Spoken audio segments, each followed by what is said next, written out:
গফুর। ও ভাই,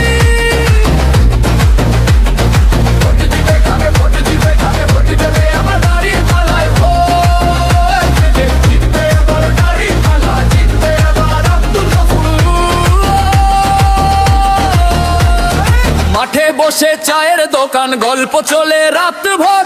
ছিল পাশে বন্যায় খরায়, কাঁধে আসেই তো ঘর। স্কুলের ছেলে রিক্সাওয়ালা, হাটের সবজিওয়ালার সুর। আমার কথা শোনে যে মানুষ, তার নাম আব্দুল গফুর।